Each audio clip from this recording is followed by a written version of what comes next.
चिंतन श्री गुरुदेव दत्त श्री स्वामी समर्थ. स्वामी भक्तांनो, ही सावित्रीची कथा आहे, जिच्या कपाळावरचं कुंकुम एका क्षणात पुसलं गेलं, पण जिनं श्रद्धा कधीही पुसू दिली नाही.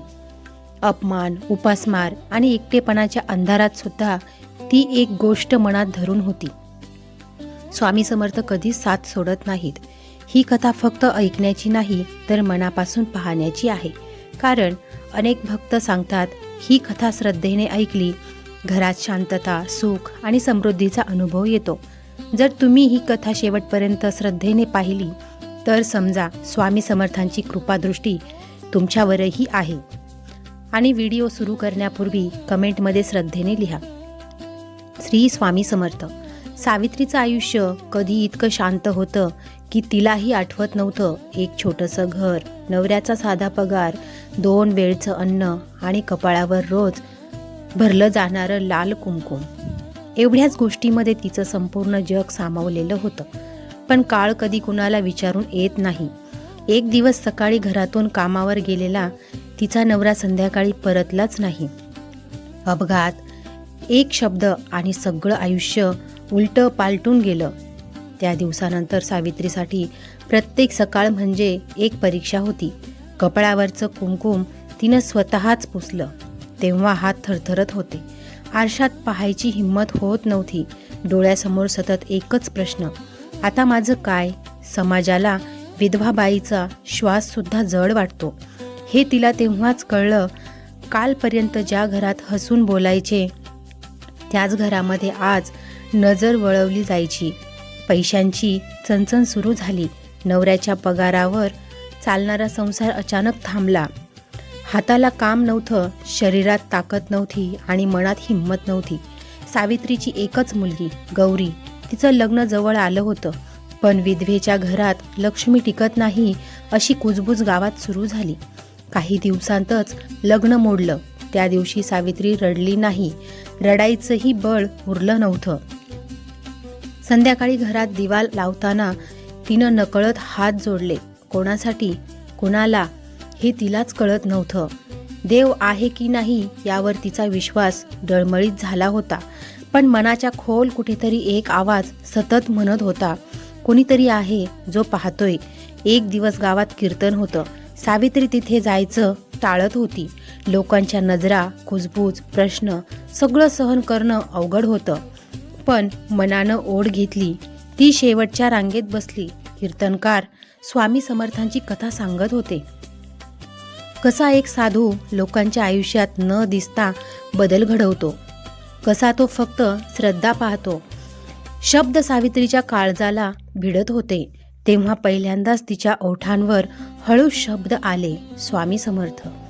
त्या एका उच्चारानं डोळ्यांतून अश्रू वाहू लागले. इतके दिवस साठवलेलं दुःख जणू वाट काढत होतं. कोणालाही न दिसता सावित्री रडत राहिली. कीर्तन संपलं, लोक उठले, पण ती जागेवरच बसून राहिली. मनात एकच प्रार्थना, जर तू खरोखरच असशील तर मला सोडू नकोस. त्या रात्री सावित्रीला स्वप्न पडलं. धुसर प्रकाशात एक वृद्ध साधू उभा होता. डोळ्यात करुणा, चेहऱ्यावर शांतता. तो काहीच बोलला नाही, फक्त तिच्या डोक्यावर हात ठेवला. तो स्पर्श इतका थंड आणि शांत होता की सावित्रीच्या अंगावर रोमांच उभे राहिले. झोपेतच तिच्या ओठांवर शब्द आले, स्वामी. सकाळी जाग आली तेव्हा मन वेगळंच शांत होतं. परिस्थिती बदललेली नव्हती, पण आत कुठेतरी आधार मिळाल्यासारखं वाटत होतं. तिनं ठरवलं, रोज सकाळी उठून स्वामी समर्थांचं नाव घ्यायचं. काही मागायचं नाही, फक्त मन हलकं करायचं. पण आयुष्य पुन्हा एकदा परीक्षा घ्यायला तयार होतं. घरमालकानं भाड्याची आठवण करून दिली. गौरीला कामासाठी शहरात जावं लागणार होतं. सावित्री पुन्हा एकटी पडणार होती. त्या रात्री तिनं देवासमोर उभं राहून काही मागितलं नाही, फक्त एवढंच म्हणाली, माझी श्रद्धा तुटू देऊ नकोस. ती झोपली आणि अंधारात कुठेतरी एक दिवा तेवत राहिला. गौरी घराबाहेर पडली तेव्हा सावित्री दारातच उभी राहिली होती. डोळ्यात पाणी होतं, पण तिनं ते ओघळू दिलं नाही. आई म्हणून ती मजबूत दिसायला हवी होती. गौरी वळून पाहत होती, जणू काहीतरी राहून गेलंय. अशा नजरेनं सावित्रीने हात हलवला आणि ओठांवर हलकंसं हसू आणलं. पण दरवाजा बंद होताच घरातली शांतता अंगावर आली. त्या शांततेत सावित्रीचं श्वास सुद्धा तिला ऐकू येत होता. घर आता मोठं वाटत होतं. भिंती जड झाल्यासारख्या. प्रत्येक कोपऱ्यात आठवणी होत्या. कधी नवऱ्याचा हसरा आवाज, कधी मुलीचं बोलणं. आज मात्र फक्त रिकामेपण. तिनं देवघरातला दिवा लावला. ज्योत तेवत होती, पण मनात अंधार होता. तिनं डोळे मिटले आणि मनातल्या मनात म्हटलं, स्वामी, आज मी पूर्णपणे एकटी आहे. पुढचे दिवस अधिक कठीण झाले. कामासाठी ती रोज सकाळी बाहेर पडायची. कोणाच्या दारात जाऊन नम्रपणे विचारायची. काही ठिकाणी थंड नकार मिळायचा. काही ठिकाणी तिला आत येऊनच दिलं जायचं नाही. काही घरातून तर स्पष्ट शब्दात सांगितलं जायचं, तुझ्या सावलीनंही घरात अपशकुन होतो. हे शब्द ऐकताना तिच्या छातीत काहीतरी तुटत होतं. पण ती काही बोलायची नाही. मान खाली घालून परत यायची. एक दिवस तर अपमानाची हद्दच झाली. एका श्रीमंत घरात काम विचारायला गेल्यावर घरातल्या बाईनं तिला पाणीही दिलं नाही. उलट तिरस्कारानं म्हणाली, आमच्या घरात अशा बायका चालत नाहीत. सावित्री दारातून बाहेर पडली, पण पाय उचलताना तिच्या डोळ्यात अंधार दाटून आला. काही क्षण तिला चक्कर आली. रस्त्याच्या कडेला बसून तिनं डोळे मिटले. पहिल्यांदाच मनात विचार आला, सगळं सोडून देवा का? त्या क्षणी तिला स्वामी समर्थांचं नाव आठवलं. नकळत ओठ हलले. स्वामी, मी कमजोर पडते. डोळे उघडले तेव्हा समोर काहीच बदललेलं नव्हतं, पण आत कुठेतरी आधार मिळाल्यासारखा वाटलं. ती हळूहळू उठली आणि घरी परतली. त्या संध्याकाळी घरात काहीच नव्हतं. ना भाजी, ना भाकर. सावित्री पाणी प्यायली आणि झोपण्याचा प्रयत्न केला, पण भूक झोपू देत नव्हती. पोटात कळा येत होत्या. तरीही तिनं स्वतःला समजावलं, आज नाही तर उद्या. अंधारात पडून असताना तिला पुन्हा एकदा त्या साधूचं रूप आठवलं. तो काही बोलत नव्हता, पण त्याची उपस्थिती जाणवत होती. त्या रात्री तिला स्वप्न पडलं. तोच साधू, पण यावेळी आसपास पूर्ण शांतता होती. तो तिच्याकडे पाहत होता. त्याच्या नजरेत करुणा होती, पण दया नव्हती. आवाज गंभीर होता, धीर धर, मी पाहतोय. सकाळी उठल्यावर सावित्रीला अशक्तपणा जाणवत होता, पण मन शांत होतं. तिनं ठरवलं, आज जे मिळेल ते स्वीकारायचं. त्या दिवशी एका जुन्या ओळखीच्या घरातून तिला थोडंसं साफसफाईचं काम मिळालं. पैसे फारसे नव्हते, पण त्या पैशांनी तिचं पहिल्यांदा स्वतःसाठी भाकर घेतली. भाकर खाताना डोळ्यात पाणी आलं. एवढ्याशा गोष्टीसाठी आयुष्य किती झगडावं लागतं याची जाणीव झाली. दिवस सरकत होते. कधी काम मिळायचं, कधी नाही. कधी पोट भरायचं, कधी उपाशी पोटी झोपावं लागायचं. पण या सगळ्यात एक गोष्ट बदलत होती. सावित्रीच्या मनातील चिडचिड कमी होत होती.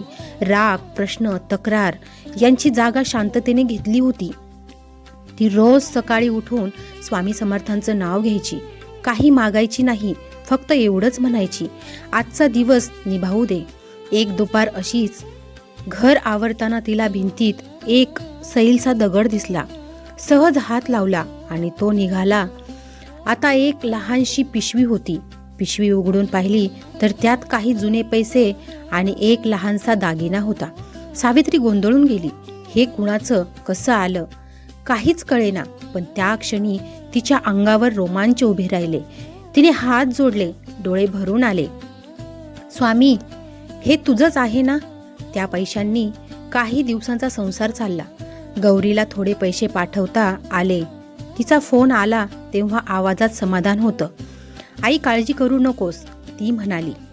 सावित्री फोन ठेवून बराच वेळ देवासमोर बसून राहिली. तिच्या आयुष्यात फार मोठा चमत्कार घडलेला नव्हता, पण छोट्या छोट्या गोष्टी जुळून येत होत्या. गावातल्या लोकांना हे जाणवू लागलं, जी बाई पूर्णपणे कोसळली होती ती आता शांत दिसत होती. डोळ्यात वेदना होत्या, पण निराशा नव्हती. काही लोकांनी विचारपूस सुरू केली. काहींनी मदतीचा हात दिला. सावित्रीने कुणाचाही अपमान केला नाही, कुणावरही राग धरला नाही. तिला माहीत होतं, हे सगळं तिच्या हातात नाही. एक रात्री ती स्वामी समर्थांच्या फोटोसमोर उभी राहिली. दिव्याची ज्योत स्थिर होती. सावित्री हळूच म्हणाली, तू काहीच देत नाहीयेस असं वाटतं, पण तू मला तग धरायला शिकवतोयस. त्या रात्री झोपताना तिला भीती वाटली नाही. पहिल्यांदाच भविष्याचा विचार न करता ती शांत झोपली आणि अंधाराच्या पलीकडे कुठेतरी एक मोठा चमत्कार आकार घेत होता, ज्याची तिला अजून कल्पनाही नव्हती. सावित्रीच्या आयुष्यात आता शांतता होती, पण ती शांतता निश्चिततेची नव्हती. ती शांतता होती स्वीकाराची. रोजचा दिवस जसा येईल तसा स्वीकारण्याची. सकाळ उठून स्वामी समर्थांच्या फोटोसमोर दिवा लावणं, डोळे मिटून काही क्षण मन स्थिर करणं आणि मग दिवसाला सामोरं जाणं, हेच तिचं आयुष्य झालं होतं. मोठ्या अपेक्षा उरल्या नव्हत्या. फक्त एवढीच प्रार्थना होती की आजचा दिवस नीट जावा. गौरी शहरात हळूहळू स्थिर होत होती. काम जड होतं, पगार कमी होता, पण तिच्या आवाजातही आत्मविश्वास वाढत चालला होता. फोनवर बोलताना ती आईला धीर देत होती. सावित्री ते ऐकून मनात समाधान मानायची. आई म्हणून तिचं कर्तव्य एवढंच होतं, मुलगी तग धरून उभी राहावी. एक दिवस सकाळी गावात अचानक हालचाल दिसू लागली. एका चांगल्या घरातून गौरीसाठी पुन्हा स्थळ आलं होतं. पहिल्यांदा ऐकल्यावर सावित्रीला विश्वासच बसला नाही. मनात लगेच भीती आली. परत तेच होईल का? समाजाच्या आठवणी, टोमणे, अपमान पुन्हा डोळ्यासमोर आले. पण यावेळी ती तुटली नाही. तिने फक्त स्वामींच्या फोटोसमोर हात जोडले आणि मनात म्हटलं, जसं ठरवशील तसं होऊ दे. स्थळ बघायला आले तेव्हा घरात साधेपणा होता, मोठेपणा नव्हता, पण माणुसकी होती. प्रश्न विचारले गेले पण टोमणे नव्हते. सावित्रीने स्पष्टपणे सगळं सांगितलं. आपली परिस्थिती, आपला संघर्ष, आपली मर्यादा.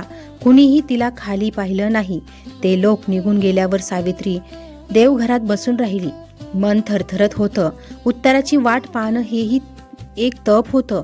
2 दिवसांनी फोन आला. स्थळ मंजूर होतं. सावित्रीच्या हातातून फोन खाली पडता पडता वाचला. काही क्षण तिला श्वासच घेता येईना. डोळ्यांतून अश्रू वाहू लागले. पण हे अश्रू वेदनेचे नव्हते, हे अश्रू होते सुटकेचे. ती जमिनीवर बसली, हात जोडले आणि काही न बोलता रडत राहिली. लग्नाची तयारी सुरू झाली. साधी होती पण सन्मानाची होती. गावातल्या लोकांची नजर बदललेली होती. जे कालपर्यंत टाळायचे ते आज मदतीला पुढे येत होते. कुणी भाजी आणून दिली, कुणी भांडी, कुणी मदतीचा शब्द. सावित्रीने कुणाचाही अहंकार मोडला नाही, कुणावरही दोष ठेवला नाही. तिला माहीत होतं, वेळ बदलते, माणसंही बदलतात. लग्नाचा दिवस उजाडला. सकाळी सावित्री लवकर उठली. घरात एकच वेगळाच उजेड होता. गौरी तयार होत होती. सावित्री देवघरात गेली. दिवा लावला, डोळे मिटले. त्या क्षणी तिच्या मनात मागच्या सगळ्या रात्री उपासमार, अपमान, अश्रू, भीती सगळं एक एक करून तरंगत गेलं आणि त्या क्षणी मन शांत झालं. लग्नाच्या विधीवेळी कोणीतरी सावित्रीच्या हातात कुमकुम दिलं. क्षणभर ती थबकली, हात थरथरला. कित्येक दिवसांपासून तिनं कुमकुमला हातही लावला नव्हता. त्या लाल रंगात तिला पुन्हा जिवंत होण्याची भीती वाटत होती. पण आतून एक आवाज आला, घे. तिनं डोळे मिटले आणि कपाळावर कुमकुम लावलं. त्या क्षणी तिच्या अंगावर रोमांच उभे राहिले. डोळ्यांतून अश्रू ओघळले. मनात एकच नाव घुमत होतं, स्वामी समर्थ. तिला कुणी दिसलं नाही, कुणी बोललं नाही, पण ती उपस्थिती तिला स्पष्ट जाणवत होती. जणू तोच साधू पुन्हा तिच्या डोळ्यावर हात ठेवून म्हणत होता, मी इथेच होतो. लग्न पार पडलं. गौरी सासरी गेली. घर पुन्हा शांत झालं. पण ही शांतता आता बोचरी नव्हती. ती शांतता होती समाधानाची. सावित्री एकटी होती, पण एकाकी नव्हती. तिच्या आयुष्यात सगळं परिपूर्ण झालं नव्हतं, पण तिला जे मिळालं होतं ते पुरेसं होतं. काही दिवसांनी गावात एक चर्चा सुरू झाली. सावित्रीच्या आयुष्यात खरंच चमत्कार झाला. कुणी म्हणालं नशीब, कुणी म्हणालं वेळ, कुणी म्हणालं देव. सावित्री काहीच बोलली नाही. तिला माहीत होतं, हा चमत्कार बाहेरचा नाही, आतला आहे. परिस्थिती बदलली म्हणून नाही, तर ती स्वतः बदलली म्हणून. एका संध्याकाळी ती देवघरात बसली होती. दिव्याची ज्योत स्थिर होती. सावित्री हळूहळू म्हणाली, मी तुला कधी पाहिलं नाही, पण तू मला कधीच सोडलं नाहीस. तिच्या आयुष्यात आता मोठी स्वप्न नव्हती, फक्त एकच विश्वास होता. अंधार कितीही दाट असला तरीही कुठेतरी एक दिवा तेवत असतो आणि ज्याच्या मनात श्रद्धा असते त्याचं कुमकुम भाग्य कधीच पूर्णपणे पुसलं जात नाही. कधी कधी आयुष्यात चमत्कार आवाज करत नाही, ते शांतपणे घडतात. दुःख संपत नाही पण सहन करण्याची ताकद मिळते. परिस्थिती बदलत नाही पण मन मजबूत होतं. स्वामी समर्थांनी सावित्रीचं आयुष्य एका क्षणात बदललं नाही, पण तिला प्रत्येक अंधाऱ्या रात्रीतून चालत राहण्याचं बळ दिलं आणि तेच खरं आशीर्वाद असतं. जर या कथेतील एकही ओळ तुमच्या मनाला भिडली असेल तर समजा स्वामी समर्थांची कृपादृष्टी तुमच्यावरही आहे. आज काही मागू नका, फक्त श्रद्धा ठेवा. जय जय स्वामी समर्थ.